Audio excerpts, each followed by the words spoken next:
Woohoo! Scary, Rey's a villain now. Ooh, what a twist. Oh, you're blowing my mind with your magical story box, JJ Abrams. Oh, so amazing. Yeah, let's just put it out here, okay? This is a dream sequence. This is like some kind of vision. This is like Luke seeing his Vader in the mask. Let's just get that out of the way right now. She doesn't turn evil. It's not real. Doesn't apply to the movie. You're not gonna trick us, JJ Abrams. We're wise to your act now, you slimy little snake. And you know what? I think after seeing this trailer, Red Letter Media was right. JJ Abrams is going to rip off Avengers Endgame and do a terrible time travel story. Makes sense. The Emperor, what looks like a Death Star beam shooting something, the Emperor's voiceover, all this kind of stuff. And you know what? I think Red Letter Media is right, because as they pointed out in their predictions video, JJ Abrams basically said, I'm just gonna do what I want. Well, what do we know about JJ Abrams? What is it that he likes to do? He likes to remake old movies. That's what The Force Awakens was. It was a remake of A New Hope. All his movies are basically just remakes of older movies. So when JJ Abrams says, I'm gonna do what I want, what would JJ Abrams like more than to remake all of his favorite scenes from the original trilogy and to go back and insert these dumb characters into it? That's what he's gonna do. He's gonna do an Avengers Endgame style time travel shenanigans, and he's gonna just remake all the trilogies. I can see maybe the logic is,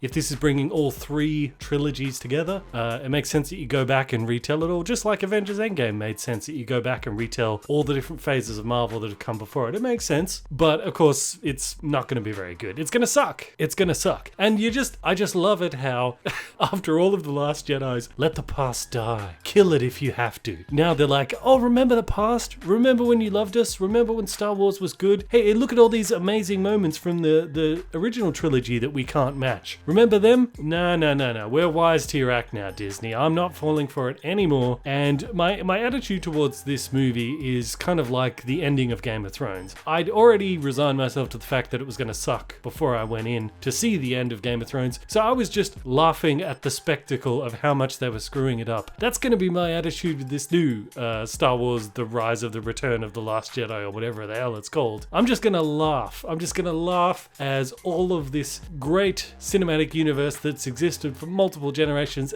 just seeing it crumble and burn in front of me. I'm going to channel Horus from Warhammer 40k and just say, let the galaxy burn. Let it burn. All of it. You know, I've had a bit of a epiphany in watching this trailer or whatever this is, leaked footage, whatever it's supposed to be. You know what Star Wars is? You know I love my terrible metaphors. Well, Star Wars is like taking a shower in one of those showers where the hot and the cold taps is one tap. You know the taps I mean, where it's got like a 180 degree range that you can put it at, but despite there's the 180 degree range of hot and cold, the sweet spot for the shower is just this tiny little spot, and you have to get it just right, because you know, if it's just a fraction of a centimeter down, then the shower's too cold. And that's kind of like what the prequel trilogy was. You know, the prequel trilogy, it's kind of warm. You're like, this is almost a shower. It feels like it should be a shower, but it's just not great. But then if you go a fraction of an inch the other direction, it's too hot, you know, and that's the sequel trilogy. It burns your butt cheeks, and you're like,